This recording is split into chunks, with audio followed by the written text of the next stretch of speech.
Chapter 18. Fred still looked like he was staring through the fog of a concussion, but something in him straightened his back.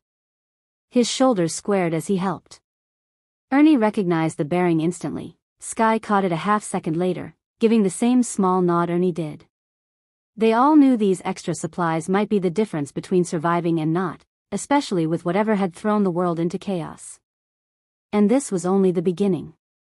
If nuclear plants weren't shut down properly, places like this might be the only way anyone lived through what came next. Ernie decided to leave half the extra supplies here and stash the other half at the next location, even though that one was better stocked. It never hurt to have more. Sky didn't question it, she'd already reached the same conclusion, her expression shifting in quiet agreement before he even spoke. After packing and sorting what they'd keep on hand, they switched a few items between the trucks. Then Ernie tossed Fred the keys with his good hand, his injured shoulder about done for the day. Fred caught the keys out of pure training instinct. His brain was still foggy, but muscle memory didn't care. Ernie saw it and gave him a nod, the kind passed between military men long after retirement. Fred returned it, the exchange clean and wordless. Sky watched the beat pass between them, recognizing it even if she wasn't part of that world. "Wanna follow us in the other truck? It's been reinforced, bulletproof military glass, run flats, extra fuel tank. And a few more surprises you might get to see as we travel," Ernie said, handing each of them a rifle, a pistol, and ammo. "If we get separated, the safe place is in Valentine.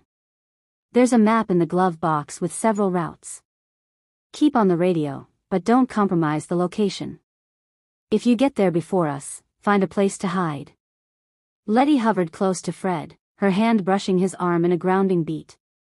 He leaned slightly toward her without thinking, familiarity, habit, comfort. Fred nodded and climbed into the cab with her, looking around at all the extra buttons but not daring to touch anything. He started the engine, his hands settling on the wheel with that precise military steadiness.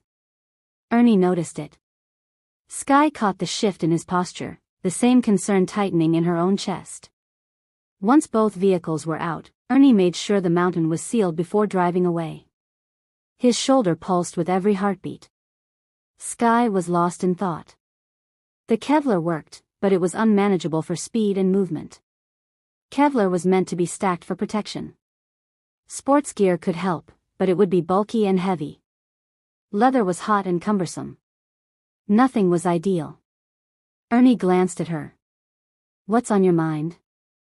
Sky exhaled through her nose, his question landing exactly where her thoughts were. "I'm trying to figure out a way to make protection more usable. For now, we keep using the Kevlar. I know it's uncomfortable, but we should keep it on while traveling. Once we get to the next safe area, we can take it off and clean up." Ernie nodded, already halfway to the same conclusion.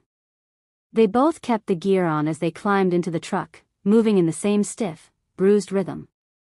"You should let our friends in the back know to keep it on too," he said as they eased back onto the road. Sky picked up the CB radio. "We should have code names." Ernie stopped the truck and waved Fred up beside them. Both groups still had their protective gear on, everyone thinking the same thing without saying it. Letty rolled down her window. "What's up?" "First, glad you kept the gear on. Second, we need CB handles so no one knows who we are," Ernie said. "We figured it was safer to leave them on in case we have to jump out," Fred said. "So, CB handles," Sky said. "Something simple." "What did you do for a living?" Ernie asked. "Rancher," Fred said. "That's mine." "I was a math teacher," Letty added. "How about teach?" Sky offered. "Good as any," Letty said. "Shepherd," Ernie said. Sky snorted. "Kid." They all laughed. "Easy enough. And remember, don't mention where we are or where we're going," Ernie said. Fred recognized the OPSEC tone immediately. They continued down the road. Sky asked, "We're heading toward Valentine, Nebraska. That was the next safe place on the map, right?" "Yes. Close enough we should make it before dark, I hope." It gets us closer to the main objective, but don't push us too far. We're all running injured, Ernie said. Shepard, this is Rancher. You on? Fred called. This is Shepard.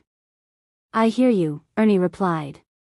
We've got 2 lost sheep a ways back, but they're following the trail, Fred said. 10-4 on the lost sheep, Ernie replied, checking the mirror. I see 2, Sky said. Same, Ernie echoed. Do we head back to collect or let them follow? Fred asked. Rancher, just keep an eye on them. If they start closing the gap, let me know, Ernie said. 10-4, Shepard, said Fred. Sky frowned. How do we get this thing out of sight? It's too big to hide. We don't. But the truck can, Ernie said.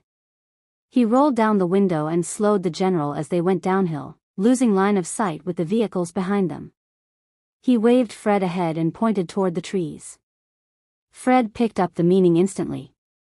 Even through the fog, training held. He rolled past, sped forward, and stayed ahead and out of sight with the general covering him.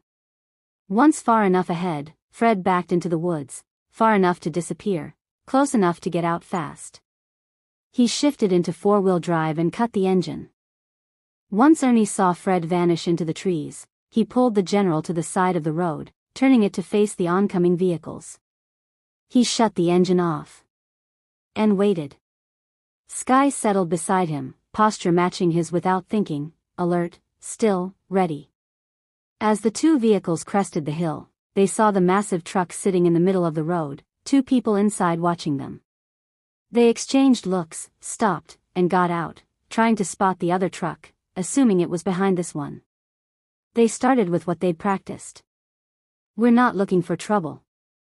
We thought maybe you had information from the army. With that truck you're in, the first man yelled. Sky watched them closely. All of them were pulling weapons. Funny, she murmured. If they're not looking for trouble, why pull weapons? Ernie's jaw tightened at the same moment. She picked up the CB. Rancher, this is Kid. You on? This is Rancher. Go ahead. The sheep are armed. Hold steady. 10-4, Kid. Ernie flipped the speaker on, and Sky handed him the CB without needing to be asked.